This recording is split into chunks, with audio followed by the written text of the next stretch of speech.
Hello friends, कैसे हैं हम सभी लोग। तो उम्मीद है सभी लोग बढ़िया होंगे और अच्छे से अपने क्लास 10 की प्रिपरेशन कर रहे होंगे।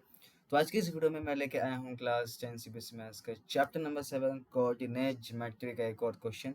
और ये क्वेश्चन सीबीएसई सैम्पल पेपर 24 से 25 में पूछा जा चुका है। तो बहुत ही इंटरेस्टिंग क्वेश्चन है। तो इससे पहले हम शुरू करें, मैं बता दूं कि मेरा नाम है अवनीश सिंह और आप लोग देख रहे हैं अपना चैनल थ्रेशोल्ड। तो चलिए शुरू करते हैं। तो क्वेश्चन कह रहा है कि a point on the x-axis divides the line segment joining the points a 2, -3 and b 5, 6 in the ratio 1:2 the point is। अच्छा, तो ये हमारे जो दो पॉइंट हैं 2, -3 और 5, 6, ये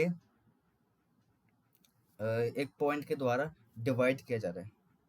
ठीक है, ये पॉइंट एक्स एक्सिस में है, ये पॉइंट जो है ये एक्स एक्सिस में, ये मैं बता चुके हैं। देखिए, तो हाँ देखिए, ये क्वेश्चन आपसे खुद ही कह रहा है कि point on the x axis. अब कोई भी पॉइंट एक्स एक्सिस पे होता है तो उसका वाई कोऑर्डिनेट तो जीरो होता है ना। देखिए, मान लीजिए कि ये मेरी कोई भी मैं ग्राफ बना देता हूँ। तो ये मेरा एक्स एक्सिस होता है, ये मेरा वाई एक्सिस होता है। अब कोई भी मैं पॉइंट एक्स एक्सिस पे लूँ, भाई वाई जो कोऑर्डिनेट होता है वो तो जीरो ही होगा ना, दैट इज ज़ीरो। तो बस, तो इसका मतलब कि जो भी मेरा पॉइंट होगा वो एक्स कॉमा जीरो होगा, यानी एक्स का कोई भी पॉइंट और साथ साथ वाई कोऑर्डिनेट जीरो। ठीक है, तो इसका मतलब कि मुझे पहले से ही ये पता चल गया कि मेरा जो ऑप्शन नंबर डी है वो ये हो ही नहीं सकता, और ऑप्शन नंबर बी भी मेरा हो ही नहीं सकता। क्यों? क्योंकि देखिए, वाई कुछ नहीं तो जीरो होना चाहिए। जो पॉइंट डिवाइड कर रहा है कि एक पॉइंट है एक्स एक्सिस पर, वो डिवाइड कर रहा है एक लाइन, है ना। उस लाइन के दो पॉइंट है ए बी, जो है 2, -3 और है 5, 6, है ना। मैं डायग्राम बना के जरा बता देता हूँ ताकि और अच्छे तरीके से क्लियरिटी हो जाए। तो ये मेरा पॉइंट है ए, और ये मेरा जो पॉइंट है इसके जो कोऑर्डिनेट है वो है 2, -3, है ना। और ये मेरा पॉइंट है कोई सा भी बी,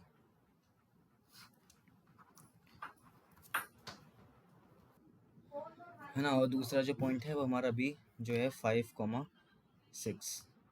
तो एक पॉइंट है, लेट्स से ये पॉइंट हमारा P, let's say point P है, और लेट्स से कोऑर्डिनेट्स हैं एक्स और वाई, है ना। अभी कह रहा है कि ये एक पॉइंट है पी, ये एक्स एक्सिस, है ना, ये एक्स एक्सिस पर है और डिवाइड कर रहा है एक लाइन को 1:2 रेशियो में। तो 1:2 रेशियो में, 1:2 रेशियो में। ठीक है, और ये जो लाइन है इसके दो पॉइंट हैं ए और बी, है ना। ये तो समझ में आ गया। ठीक है, अब यहाँ पर ये हमें बता रहा है कि एक्स एक्सिस पर है। ध्यान देने वाली बात ये है, और अगर ये पॉइंट एक्स एक्सिस पर है इसका मतलब कि वाई कोऑर्डिनेट जीरो होगा।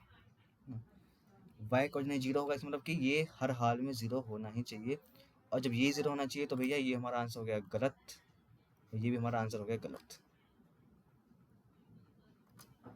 डी ऑप्शन भी हमारा हो गया गलत। ठीक है, अब हमारे जो ऑप्शन बचे हैं वो बचे हैं दो, दैट इज ए और सी। अब देखते हैं इनमें से कौन से करेक्ट है। तो इस पता लगाने के लिए हमारे पास एक फॉर्मूला होता है, क्योंकि रेशियो दे रखा है और उसके बाद कुछ काम आना है। दूसरा काम ये आना है कि हमें अब क्या लगाना है, सेक्शन फार्मूला यूज़ करना है। तो सेक्शन फार्मूला कहता है कि अगर कोई भी हमें पॉइंट निकालना है ना, जो भी कोई दो पॉइंट के बीच में हमें पॉइंट निकालना है और किसी रेशियो में डिवाइड कर रहा है वो पॉइंट, तो उसका फॉर्मूला होता है, तो एक्स कोऑर्डिनेट निकालना है तो मैं एक्स का फॉर्मूला निकाल लेता हूँ कि मुझे एक्स कोऑर्डिनेट चाहिए पॉइंट का। तो X is equal to M X two plus में एन एक्स वन अपॉन में एम प्लस एन। ठीक है, जहाँ एक्स टू हमारा है ये, या आप ये भी मान सकते हैं, कोई दिक्कत नहीं है। तो एक्स टू हमारा हो गया है ये, और एक्स वन हमारा हो चुका है ये। ठीक है, और एम वन हमारा हो चुका है ये, और एम टू हमारा हो चुका है ये। ठीक है, तो अब एम एम है हमारा ये, है ना। अच्छा, ये एन होगा, सॉरी मैंने एम वन एम टू लिख दिया, कोई बात नहीं। एम और ये एन, एम और ये एन। ठीक है, तो यहाँ पे एम हमारा है 1 इंटू में एक्स टू है हमारा 5 प्लस में एन है हमारा 2, और एक्स वन है हमारा 2, तो इंटू में 2, और लास्ट में हम लिखेंगे एम प्लस एन, यानी कि 1 + 2 दैट इज 3। तो 1 × 5 इज़ 5 एंड 2 × 2 इज़ 4, तो 4/3 दैट मीन्स 9/3, तो इसे कैंसिल हो जाएगा, तो आंसर आ जाएगा 3। यानी कि हमारा एक्स कोऑर्डिनेट है 3, तो जो हमारा पॉइंट होगा पी वो होगा हमारा 3,0। 3 तो हमारा आगे एक्स, और वाई हर हाल में 0 होना चाहिए। चाहे तो निकाल के भी आप देख सकते हैं, है ना, सेक्शन फॉर्मूले से आप निकाल के भी देख सकते हैं, लेकिन क्योंकि समय बचाना है, क्योंकि एमसीक्यू है, तो इसलिए मैंने आपको एक ट्रिक बता दी कि हाँ ऐसे भी आप पता लगा सकते हैं। तो ये एक तरीका है अपने कैलकुलेशन को, अपने स्टेप्स को कम करने का एमसीक्यू में, है ना, क्योंकि 1 नंबर का क्वेश्चन है, 2 या 3 नंबर का क्वेश्चन होता तो हमें वो करके दिखाना होता, क्योंकि उसके मार्क्स होते हैं स्टेप्स में, ठीक है। तो हैंस आवर आंसर इज 3,0, यानी कि ऑप्शन नंबर ए बी जो हमारा भैरूपिया था वो कैंसिल हो चुका है। लास्ट में हमारा ऑप्शन सी बचा है। देखिए कितने आसानी से हम लोगों ने इस क्वेश्चन को सॉल्व कर लिया है। अब आप लोग इसका ज़रा निकाल के देखना कि क्या 0 आ रहा है नहीं सेक्शन फॉर्मूले में से, ठीक है, और आएगा ज़रूर, ठीक है। तो चलते हैं, मिलते हैं अगली वीडियो में। इस वीडियो के लिए इतना ही। देखने के लिए बहुत बहुत धन्यवाद आप सभी लोगों का।